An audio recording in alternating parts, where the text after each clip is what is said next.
नमस्कार दोस्तों, आपका होस्ट एंड दोस्त Pawan Kumar Gupta as a health worker होने के नाते आपके बीच में आज एक अचूक प्रयास के साथ आपके बीच में प्रस्तुत कर रहे हैं। देखिए दोस्तों, आज डिफरेंट टाइप ऑफ टॉपिक्स पर बात करना चाहते हैं। देखिए, आजकल के तौर तौर तरीके में थोड़ी सी बदलाव होनी ज़रूरी है और इसी बदलाव के कारण जो है आज जो लोग हैं वो बहुत ही असहाय हो गए हैं और उनका जो रेस्टपन या फिर कहा जाए तो कि बैठे बैठे रहना या फिर ज़्यादा उनको सेवा भाव मिलना बहुत यह प्रॉब्लम साबित हो रही है। और आज आज आज आपके बीच में बात करने जा रहे हैं नॉर्मल डिलीवरी के लिए क्या करें। जी हाँ, आप जुड़े रहिए हमारे गुप्ता हेल्थ फाउंडेशन से। उसमें आपकी हेल्थ से लेकर रिलेटेड आपकी बात होती है। वहाँ पर आपकी बात होती है सेहत को कैसे ठीक रखा जाए, कैसे आप स्वस्थ रहेंगे, कैसे आप मस्त रहेंगे। तो आइए इस जानकारी के साथ मैं पवन कुमार गुप्ता आप सभी के बीच में आज एक अचूक प्रयास के साथ, एक अचूक तौर तरीके के साथ और एक अचूक प्रयास के साथ आपके बीच में आज हम प्रस्तुत करने जा रहे हैं एक अलग सा टॉपिक, जिसका आज आपके रिलेशन में या फिर आपसे रिलेटेड है। जो कि आप हर किसी के घर में यह प्रॉब्लम होती है कि अक्सर आप लोग सुने होंगे कि कोई भी डिलीवरी पेशेंट जो है वह जाता है तो अक्सर हॉस्पिटल में तो डॉक्टर कहते हैं कि आपको बड़ा ऑपरेशन करना पड़ेगा या फिर छोटा ऑपरेशन करना पड़ेगा। उसमें आपके जो पूंजी का लमसम जो है वह कमाई का कम से कम 20 से 30% पैसा जो है वह लग जाती है। जी हाँ दोस्तों, कम से कम अगर आप जानना चाहेंगे तो कम से कम छोटा मोटा डिलीवरी कराने में, छोटा ऑपरेशन से कम 10 से 15 से 20 हज़ार रुपये तक आपकी खर्चा हो जाती है। तो इस खर्चे को बचाने के लिए आपके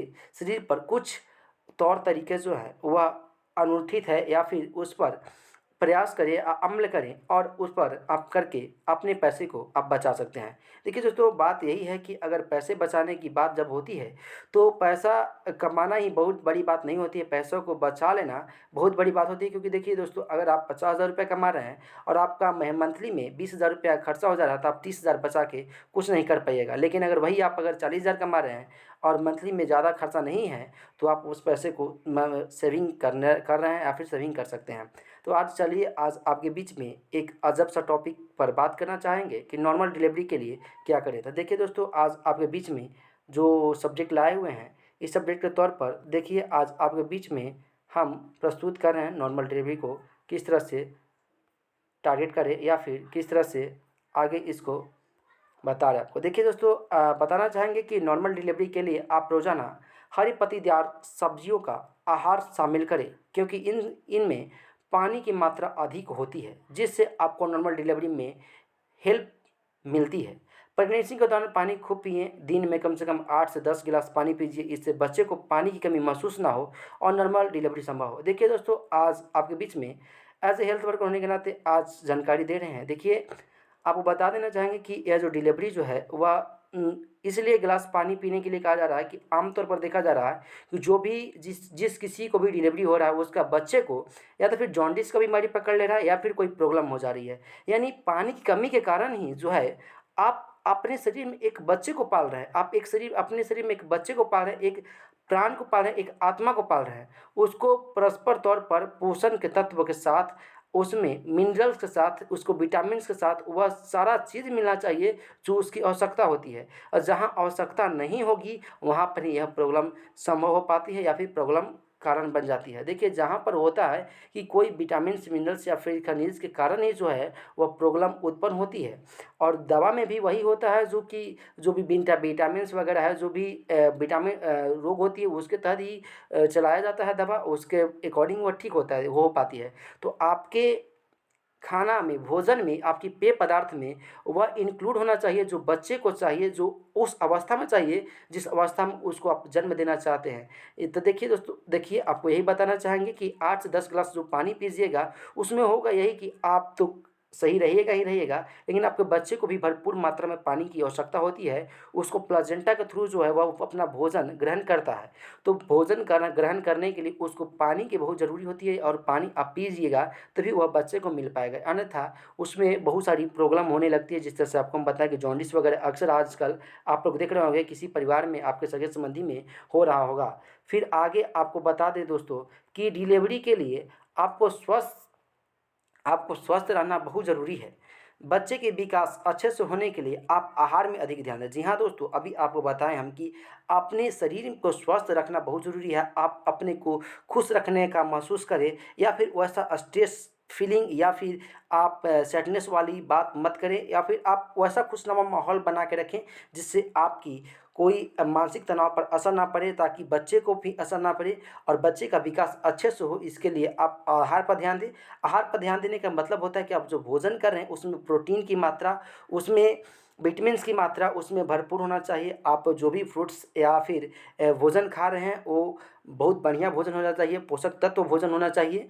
और इसमें बात है कि आयरन और कैल्शियम की अधिक ज़रूरत पड़ती है। जी हाँ, अगर एक बच्चे का निर्माण होता है तो आपको बता देना चाहेंगे कि बच्चा जो है वो खून से सींच-सींच कर बनता है। इसी कारण से आयरन और कैल्शियम की आवश्यकता पड़ती है। इसलिए डॉक्टर द्वारा दी गई कैल्शियम और आयरन की गोली अवश्य लें। यानी आपको देखिए दोस्तों, कहना चाहेंगे कि जब भी आप क्या बोलते हैं कि आपके घर में कोई प्रेग्नेंट होती है महिला, तो फिर होता क्या है कि आशा या फिर किसी डॉक्टर से आप सजेशन के तौर पर मिलने जाते हैं, तो मिलने जाने के बाद आप उस जो डॉक्टर गोली लिखते हैं उस गोली को अवश्य लें, या फिर आप उसको अपने पेय पदार्थ या फिर अपने खान पान में उसको सम्मिलित करें, और बच्चे को ध्यान के लिए अपने शरीर को बहुत बढ़िया से ध्यान रखें।